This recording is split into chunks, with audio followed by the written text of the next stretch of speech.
The information provided on Dr. Tom Roselle Live by Dr. Tom Roselle DC, interview guests, show co-hosts, or substitute hosts is not intended or implied to be a substitute for professional medical advice, diagnosis, or treatment. It is for general information purposes only. Information from this broadcast should not replace the appropriate consultation and examination process by a licensed physician. Always consult your own physician prior to changing any current medical directive or prescription. Hi, everybody. Welcome. This is Dr. Tom Roselle. You talk about technical difficulties. Well, we had one, and I apologize to you. Next program, it won't be like that. We'll be right up and ready to go and rock and roll. So that's what happens when you have new programs. But having said that, I have a really special guest for you today, somebody who I think the world of. He's a doctor extraordinary. He's from California, out in the Sacramento area. Dr. Richard Belli. He is the current chairman of the International College of Applied Kinesiology in the United States, and somebody who I have tremendous amount of respect for, huge numbers of hours in postgraduate training in functional neurology, in nutrition, in applied kinesiology. An amazing, amazing man, someone very close and near and dear to my heart. And we're going to talk about continuation of dementia and brain patterns and neurodegeneration and so forth. Richard, welcome. I apologize for the glitches that we had. Thank you, Tom. It's no problem at all. Gave me a chance to prep a little bit better. We've been on a topic of brain trauma and dementia and so forth, and I know you have a huge background in this area. And what I want to do is kind of go through the process of what happens with people who begin to notice, even at early ages, that their memory patterns are suddenly not there. They can't hook, the pieces together, and they're starting to worry about the worst case scenario, Alzheimer's and so forth. That's your area. So when somebody begins to forget, is it because they have a neurodegenerative disease?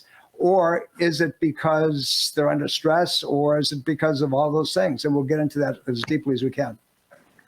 Well, it's interesting because it's usually around age 50. And when we take new patients in, of course, one of the first things you ask them about their memory, and the running joke is, well, it's fine as well as I can remember. And we get a few laughs out of that. But people start noticing changes about age 50, and these changes probably aren't related really to dementias, you would say, or Alzheimer's, but this is when people start really, the chickens come to roost in the way that they've treated themselves their entire life with poor nutrition, lack of exercise, etc. So now we're starting to get more far-reaching chemical changes in the brain that affects neurotransmitter activity and mitochondrial function and inflammation and all these different things that affect the ability of the neurons themselves to stay healthy and communicate with each other. And so this is, really the precursor to dementia later on in life. But there's so many different types of dementia, and most people just think of Alzheimer's. But there's dementia caused by cardiovascular disease or vascular dementia. There's different like Lewy body dementia, and another one we call all-cause dementia, probably related to taking so many medications. And so it's a really broad subject. My practice has gotten very interesting over the last years. I've been practicing since 1984, so I'm an old timer like yourself. And so through the decades, we've seen so many different changes in our practices. And in the last 10 years, my practice has gotten very aged, as you would call it. I would guess, without doing an actual statistical study, that my practice average age is in the late 60s. And so I'm seeing a lot of these cognitive changes and the concern of my patients about their cognitive changes. And we were at a dinner party last evening, and one of the topics that came up amongst even friends is, hey, I can't recall like I used to. I can't remember what I used to. Their answer is, well, what do you have for that? And it's just not that simple. And that's where the beauty of applied kinesiology comes in, because with manual muscle testing, you can really pick the nervous system apart and really analyze where these problems are coming from. Because one of the things that I always mention when I'm teaching a course in the work that I do is that a famous anatomist said years ago that everything a human being does, sensory and motor, etc., has a muscle function related to it. So if we know all these different muscle functions, we can literally pick the nervous system apart right down to areas of the brain that are dysfunctioning related to these cognitive issues that patients are having. And if you understand the chemistry in these areas, you can really pick it apart and get it functioning well again, and stay off or completely eliminate the chances of these cognitive declines that come on with later age. And I often tell my patients, at 50, if you're not taking care of yourself, if you're not exercising, eating a healthy diet, it's a slippery slope. And so yeah, it's a big topic, and it's going to get more and more popular as time goes on, as our population ages. Richard, let me ask you a question, just for our listening audience, because people in our practice as well as yours, they're a little older, because I've been in practice 47 years. And so we're seeing people, go into these stages of forgetfulness, if you will. They don't have the patterning that they used to have, and so forth and so on. Some of it's cumulative. Injuries that took place years ago, traumas, emotional traumas, biochemistry, as you talked about. So in your opinion, are there any dementia problems that can't be made better, and most of them, can they be resolved?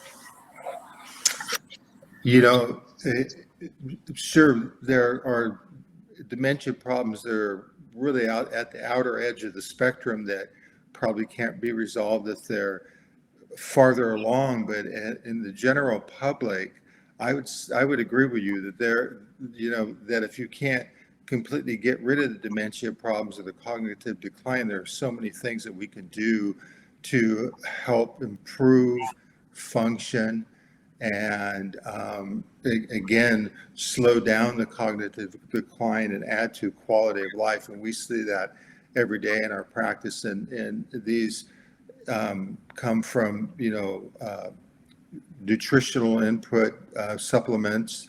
I'm big into mitochondria and exercise. Mitochondria is so important in cognitive function because all those neurons rely so heavily on ATP production. And if the mitochondria aren't functioning correctly, the neurons start winding down or become what we call fragile and start dying because of the lack of ATP. And these mitochondria are affected, as mentioned before, by many different things. Commonly, inflammation affects mitochondria. It was just published last week that long COVID is a mitochondrial issue. And there's so many cognitive issues with long COVID. And it goes to show you that if, COVID can affect mitochondria, other viruses can affect mitochondria. And there are scientists say there's 10,000 known viruses, mostly good, but many of them bad, that humans experience. And so the viruses are a big thing. But exercise is huge in brain maintenance. It's been well established that if a person exercises on a regular basis, their chances of getting dementia are decreased by about 85%. And that's gigantic. And that's mostly related to improving mitochondrial dysfunction. Richard, there's a lot of discussion, particularly when it comes to the severe problems like Alzheimer's and so forth, that these tau proteins and amyloid deposits and so forth are really not the culprit. in causing that downward spiral for so many of these people. Number one, what's your opinion? And secondly, I'm sure you know the research that was started years ago with a nurse whose husband had very progressive Alzheimer's, but she was able to turn it around using coconut oil and had gotten them up to, as the report was, somewhere in the neighborhood of about 10 tablespoons a day. First, what's your opinion on the depositions? Do you concur that those are the triggering mechanisms? If so, why do we get them? And if not, what's your thought process? And secondly, let's talk about that medium chain triglyceride and does it have an impact? Well, first of all, I think the deposits are the effect and not the cause. And I think that's becoming more and more apparent in the research that's coming out. The medium chain triglycerides are really, really important for myelin health in the brain, and essential fatty acids such as EPA, DHEA, and these medium chain triglycerides have such a profound effect on myelin that they're vitally important in maintaining that health.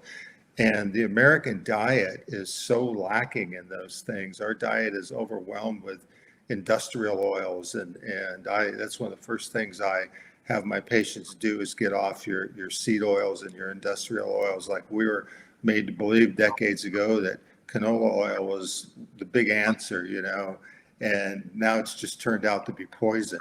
But if you start reading your labels, you've got these seed oils and industrial oils in everything, and our mitochondria are very inefficient at burning those oils, where your good medium chain triglycerides and your saturated fats are what our mitochondria were designed to burn, and we're very efficient at utilizing those for energy. So those seed oils and industrial oils start accumulating in our mitochondria and our cells and really start causing problems. And so yes, I concur with you on that. That's a big factor.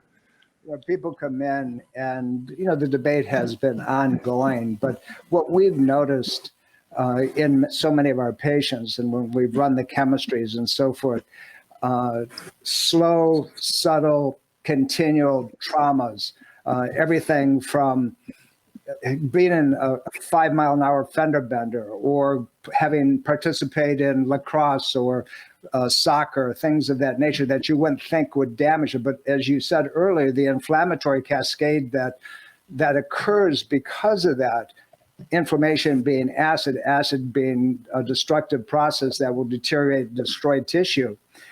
Those are the things that we find when we seem to put the puzzles together. And if we address that, we seem to get a restoration, and then also finding out which side of the brain is not firing the way it's supposed to, and then use tools. For example, if the right side of the brain is not working properly, we'll use the left side and have people do figure eights with their left foot without counting them, or listen to some background music in string quartets or chamber music, things of that nature. How do you take a patient and look at them from a place of where the triggers come from, and then does that make a difference in how you treat that patient? Are you going to look at it differently in someone who is 30 years old opposed to, and unfortunately we see patients like that, particularly in today's world with the vaccines and the like that you brought about, or somebody who's 60, 70 years old? That's really an interesting question because plasticity of the brain is what you're actually doing when you're doing those exercises, and those exercises are very, very important. The younger brain is thought to be more plastic than the older brain. That's still up to debate because really science is saying, no, maybe not. Maybe the older brain is just as plastic. However, the older brain may not be as chemically healthy. So with the older brain, you may have to pay more attention to the chemical balances it takes to keep the neurotransmitters healthy and the neurons healthy. There was just an article published in a major science journal last week about just taking a simple multivitamin improves cognitive function, especially in older patients, significantly. And this has been a big debate, because some people say, well, these things don't matter. It doesn't matter. And they have a huge effect because they forget all these cofactors are needed to produce these neurotransmitters and ATP, et cetera, to keep those neurons healthy. So with the younger person, I may pay more attention to the exercises. With the older person, because I'm concerned about neurological fragility or transneural degeneration, as we call it, and over-exercising those fragile neurons a little bit more to the nutrition. You may do the exercises more slowly and bring them on at a slower rate than the younger person. But one thing I want to mention too, when it comes to these minor brain traumas, they do accumulate. And also what we put into our brain can traumatize our brain. And something that's been in the forefront of the literature lately has been your artificial sweeteners, such as aspartame. And in studying up on that, it was one author mentioned that one diet drink of aspartame is as much as it does as much damage as a minor concussion to your brain. And you can literally see personality changes when people really blast their brain with aspartame, because it's a very powerful excitatory neurotransmitter, and if their brain's not healthy, it can overdrive these neurons, and again, these neurons go into this transneural degeneration and start degenerating, and that's as damaging as a concussion. So there's a lot of these different excitotoxins in our food chain. Our food is so toxic nowadays that one has to be very careful about what they put in their body, because it's all about, package.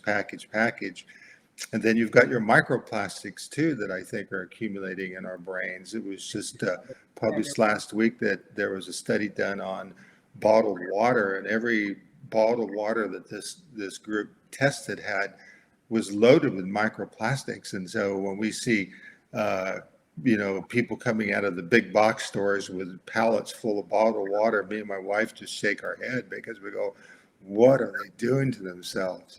Just consuming all these plastics and toxins that these bottled waters get in them. So I'm personally very anti-bottled water, because I think these toxins are terrible for you. I carry a metal bottle with me all the time, and I fill it up at the house and at the office. Yep. Filters it as well.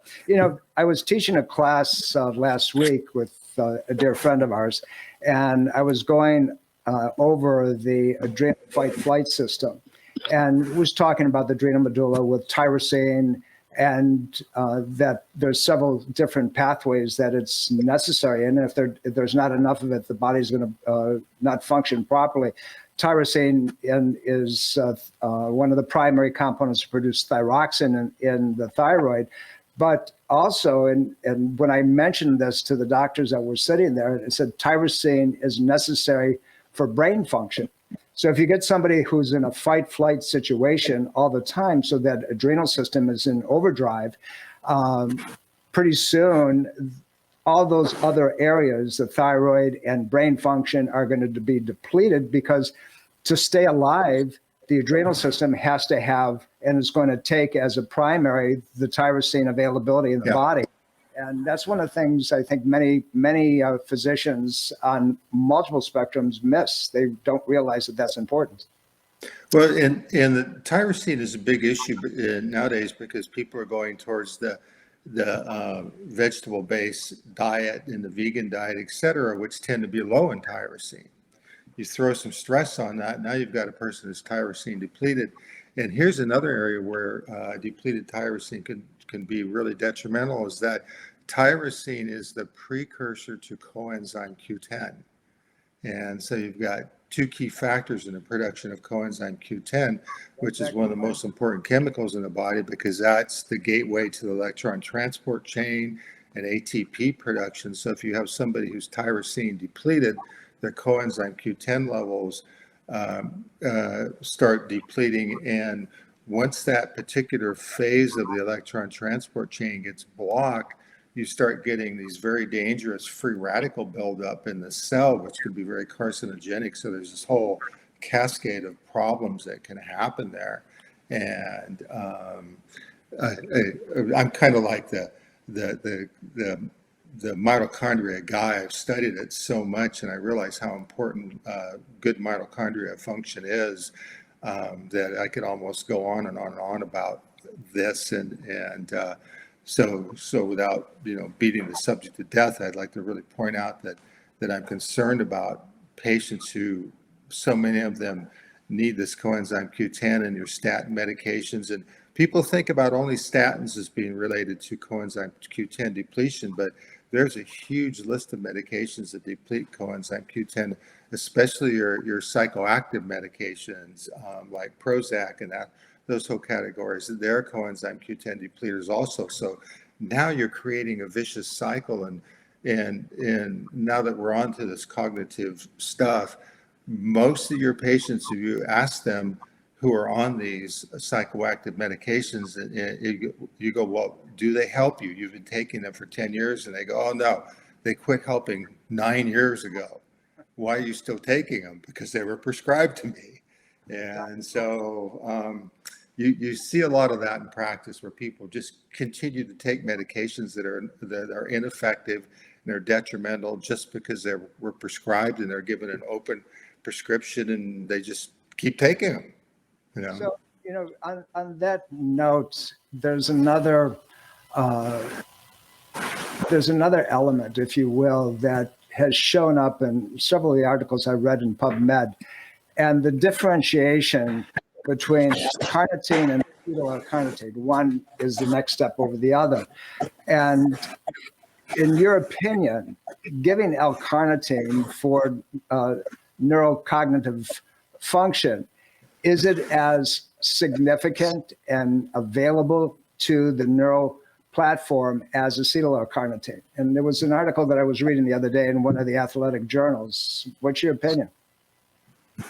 Well, it should, under normal circumstances, be converted to acetyl-L-carnitine, unless you're missing cofactors.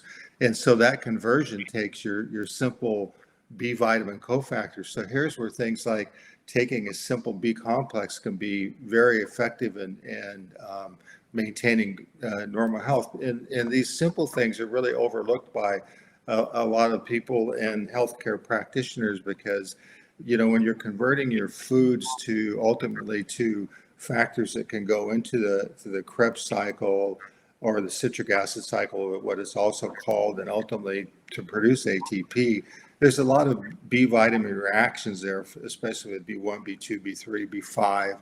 And so those conversions take place with those B vitamins. And so if you're lacking in those B vitamins, that doesn't take place very efficiently. And I often see that in patients. And sometimes I'll just put them on a simple, methylated B complex, and I'll come back in the follow-up visit and I'll just go, wow, I feel so much better. How can that make that difference? But, these simple physiological things are so overlooked because there's so many fancy products on the market. You go on the internet and everybody's got a fancy product that's going to fix all of everything. And sure, they have a lot of herbal compounds and stuff. And I always go, well, what about basic physiology? I think we should always address very fundamental basic physiology first. And one of the most fundamental things in basic physiology is ATP production, because without that, we don't go. And so it's very, very important. So, on another level, we both have dealt with very high-level athletes over a period of many years of our careers.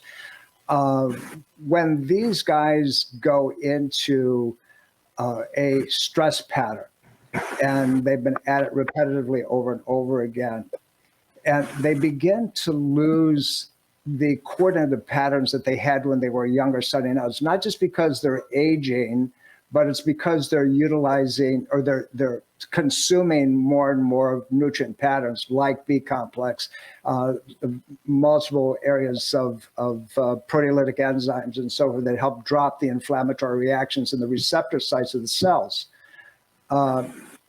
Is the B complex depletion due to the stress patterns, or is it due to dietary indiscretions? Because then you have phase 1, phase 2 liver pathways of detoxification not working, and subsequently the inflammatory reaction.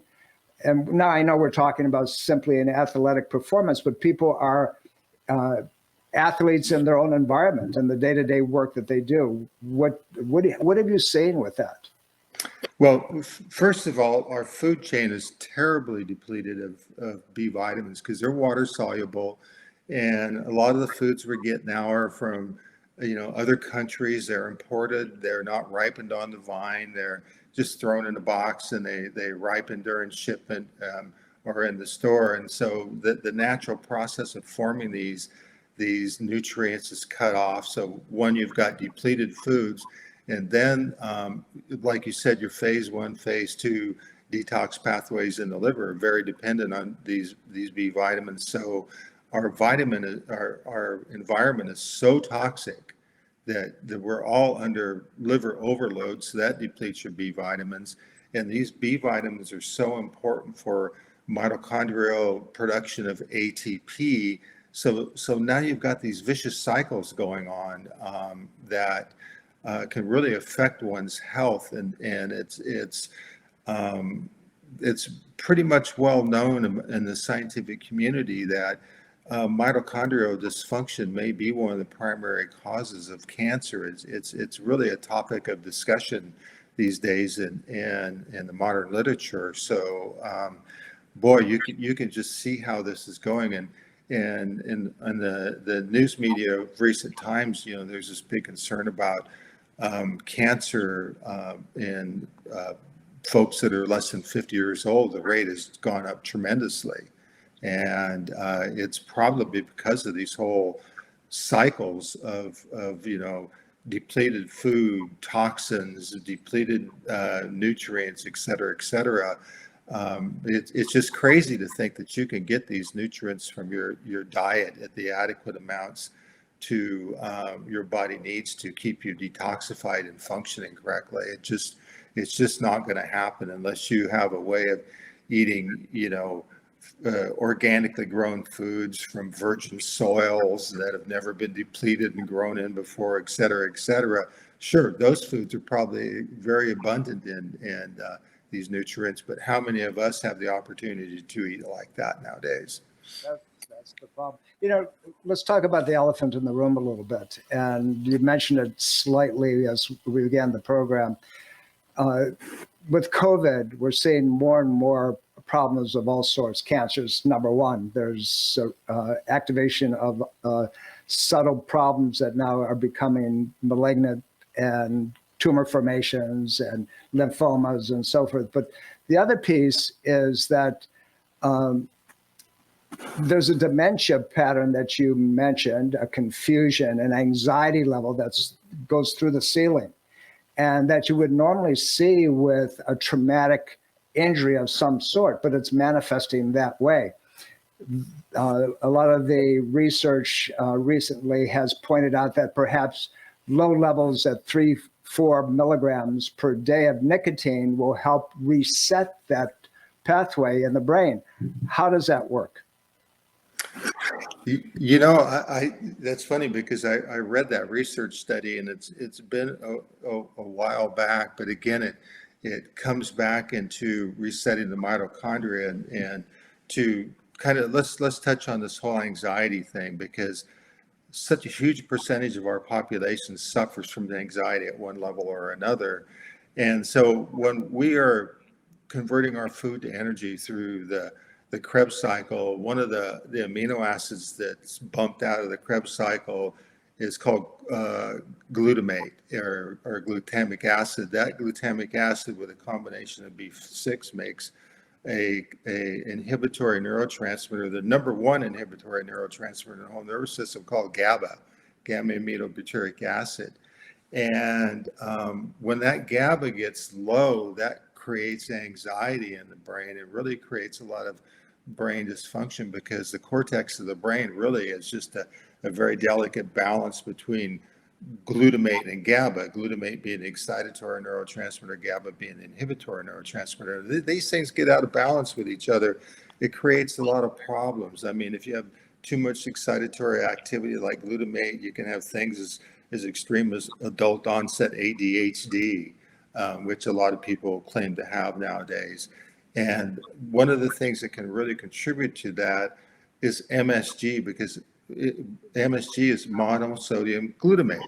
And so it overloads that pathway. So you start getting more glutamate activity than GABA activity. And these are the people who have to take things to increase their GABA to feel good. And the feel good things in our society to increase GABA are Valium, Xanax, et cetera, and alcohol. And that's where your high alcohol consumption will come from, is that need for that GABA activity. Stressful day at work, your glutamate activity is really high. You come home and you go, God, I would give anything for just to give me a cocktail. Get that GABA activity up, winds you down a little bit. So that's kind of a really important thing. And so again, and it's been a while since I read that article, but the research was solid. It looked really good about these low levels of nicotine, again, affecting that mitochondria and helping that mitochondria function. And I was just pointing out to my wife the other day, I was jokingly saying to her, when I saw the article that said conclusively that long-term COVID is probably a mitochondrial dysfunction issue. I've been saying that for about 2 years because in practice, I kept telling, colleagues and friends that, this whole thing is a mitochondria issue. I'm seeing it every day. And us in applied kinesiology have different ways of determining if mitochondrial dysfunction is good. And then all of a sudden, when this article came out, I went, yes, we knew it all along, and so we have ways of treating this mitochondria dysfunction that is very effective. And so we get such great results with long-term COVID because of that. And when that mitochondria is functioning well, that anxiety goes down, because if you talk to all your family and friends, 75% of them will say that they have anxiety at one level or another. When you're dealing with the mitochondria pathway, there's a lot of different ways of approaching the worm, if you will. Obviously, the most obvious is coenzyme Q10. If it's within the heart, maybe ubiquinol. But at high levels, and you have to give it continually, and you have to space it, is what I'm finding. One shot doesn't seem to fix everything. And then what I've noticed with these patients is that when you start evaluating them, you have a muscle that's not working the way it's supposed to. You fix it, and then you try to rehab it. And if you exercise it more than 2 or 3 repetitions, the muscle then begins to reverse itself and fail. That's mitochondrial reaction. Correct. How do you approach it? Other than CoQ10, how would you approach that? And is it once a day? Do you do it repetitively through the day? What does the patient have to be aware of? Well, as far as the actual mitochondria health itself, there's so many things that can really affect mitochondria. And let's go all the way back to the other elephant in the room, and that is inflammation, because there are inflammatory hormones that do something we call uncouple the mitochondria and make it dysfunctional. So if the patient is still inflamed, the rehab exercises are probably not going to work real well. And that's where your healthcare practitioner, your applied kinesiology doctor, for example, is skilled at picking those inflammatory processes apart. And there's multiple different types of inflammation, which go all the way to vagus nerve dysfunction and all those, the vagal anti-inflammatory pathway, to inflammation created by eating bad fats, poor diet, etc. Those all affect mitochondrial dysfunction. So instead of just throwing more and more nutrients at the mitochondria, it's very important to get those deleterious effects taken care of first. and then the patient will respond better to their rehab exercises, and they won't experience this mitochondrial failure. Because you're right, there time and time again we see a patient who says, yeah, I did the exercises for a while, then I got worse. And that's definitely a mitochondrial issue. And so there's, the mitochondria it can get very complicated. For example, if and let's go back another step, if a person is retaining heavy metals really affect the mitochondria. Well, without industrial exposure to heavy metals, environmentally, we're all exposed to heavy metals at one level or another. But we have a natural chemical in us called glutathione that is our natural heavy metal chelator. And again, from a poor diet and other things that go on in our body, we could have low levels or depleted glutathione that causes that heavy metal depletion. And again, here we go with another vicious cycle of heavy metal buildup, depleting our mitochondria, then our mitochondria dysfunction leading to all these other aspects in our life. And so that's where your skilled practitioner can pick that apart for you and correct that. And sometimes the first step is not available, which is your NAC or N-acetylcysteine, which converts into your glutathione. And right. You have to have the components to make that happen as well. But people have to realize that mitochondria, and the reason that we're seeing the anxiety patterns and also the cardiac problems that seem to be vagal, but it's the inability of the vagus nerve to connect to the mitochondria within the heart, the two concentrations, the brain and the heart. And so we're seeing that across the board with so many people. And people are going to continue to suffer. And unfortunately, you're going to see failures in both of those areas, both the brain and the heart, if it's not supported properly. Yeah, and this whole COVID thing, and there's many opinions on the vaccines and the virus, et cetera, et cetera. But one thing we do know is that there are definitely more cardiovascular complaints amongst younger people since the epidemic. We see more and more of those, and I'll never forget this patient of mine he was a young man. He was probably 40-ish, and he came in and he just said that ever since he got COVID, he goes, Doc, my heart hurts. It hurts right here, and it was totally a mitochondrial issue. And we picked it apart using manual muscle testing, put him on a very abundant dose of coenzyme Q10. And it cleared it right up. So it was just, but the way he described that to me, and I started listening to that, and that's what we were hearing, and it was so common amongst young males for some reason. And I don't know if science knows the reason for that, but it was there, and they're recognizing the fact that it does exist. The other thing that we've seen with so many people, when it comes to these neurological aberrations, that people who have a tendency to have low testosterone, for whatever reason, either transient pattern, we're seeing it in women that are depleted. And, I'm just throwing out what the observations are. I don't know if there's a connection. It's very interesting. But if you can get the mitochondrial levels to react properly, and obviously there's more than just CoQ10 that's appropriate, they seem to at least get stable. And then the heart, also, we're seeing more and more valvular problems, particularly the mitral valve. And people come in and say, I hurt here, right? They point to their chest area, and it's the lateral aspect, and that's where the mitral valve is. And a lot of it mimics the long thoracic nerve, because it comes down and, they feel pain in the outer axillary area, then going into the chest. Is that heart, or is it the long thoracic misfiring? And why is it misfiring? Is it spinal cord level? What's your thoughts? Have you seen it? Well, I've definitely seen it, and that is a kind of a complicated one too, because you've got your visceral referred pain area for the heart, which, classically goes down the arm and into the axillary area and et cetera. But it can also be that long thoracic nerve. And, that can really be challenged because of the way that we all sit hunched over in front of computers. And sometimes it just takes good old classic, manipulative type adjustments to take care of that pain pattern.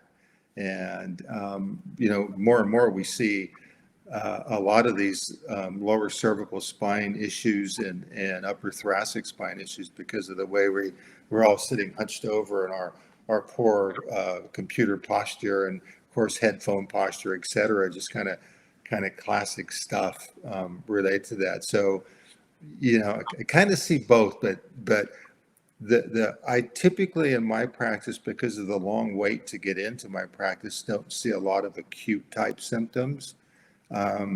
We're comfortably 8 weeks out for a new patient, so I get a lot of really chronic, very interesting, difficult cases. So I see more of these vagus nerve, heart type conditions than I do if you're more structural type things like the long thoracic, nerve problems. Yeah, we could go on and talk about this for the rest of the day. There's so many different components to it, from straight up brain trauma, the triggering mechanisms of neurodegenerative disease, obviously the cascade that occurs with the interleukin inflammatory reactions that are uncontrolled in the body and so forth, and it goes on and on. But we're going to have to do this again, Richard. This is, I sit in awe of your knowledge and your capacity to be able to tie the pieces of the puzzle together. Well, I thank you very much. And this has been very enjoyable discussion. I don't get to have these discussions very often. So, let me know whenever you want me. Well, trust me, we'll get done. I get to see you in probably about 5 days anyway. So it'll be fun gathering. But anyway, thank you for taking the time. I appreciate it. We've got a whole lot of people that we've opened some eyes to. We'll do this again. Thank you for being with me today. You're very, very welcome. This was a great program. He's a phenomenal doctor. He's somebody who I have a tremendous amount of respect for. Any of you are on the West Coast, you could look it up. Dr. Richard Belli is in Sacramento. He's brilliant. He is the current chairman of the International College of Applied Kinesiology. You can go to that as ICAKUSA.com. And if you want to find a doc in your area, let me know and we'll kind of point you in the right direction. We'll see you next time.